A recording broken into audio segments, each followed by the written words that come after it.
महत्वाची बातमी समोर येते। माहीमच्या सभेमध्ये आदित्य ठाकरे यांनी पुन्हा एकदा हल्लाबोल केलाय।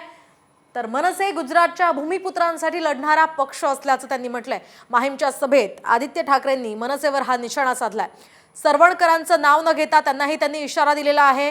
आपण पाहतोय मनसेमध्ये या ठिकाणी मनसेवर आदित्य ठाकरे यांनी टीका केलेली आहे। यासह सरवणकरांचंही नाव न घेता त्यांना इशारा दिलेला आहे। नेमकं काय आदित्य ठाकरे म्हणालेत आपण सविस्तर पाहूयात। मनसे असा एक पक्ष झालेला आहे। कदाचित आपल्याला आधी वाटत असेल की मनसे म्हणजे मराठी माणसासाठी लढणारा पक्ष, मनसे म्हणजे स्थानिक भूमिपुत्रांसाठी लढणारा पक्ष, पण दुर्दैवाने अशी परिस्थिती झालेली आहे की आज महाराष्ट्रामध्ये मनसेची ओळख एकच आहे, गुजरातच्या भूमिपुत्रांसाठी लढणारा मनसे अशा पक्षाची ओळख झालेली आहे। तुम्ही ज्या प्रकारे गणपती बाप्पाच्या मिरवणुकीत गणपती बाप्पाच्या मिरवणुकीमध्ये माझ्या दादरकरांवर, माझ्या माहीमकरांवर बंदूक रोखलीत आणि पोलीस स्टेशनमध्ये जाऊन बंदूक चालवली ना, त्याच प्रकरणात तुम्हाला UAPA मध्ये अतिरेक्यांच्या कायद्यामध्ये हात टाकणार।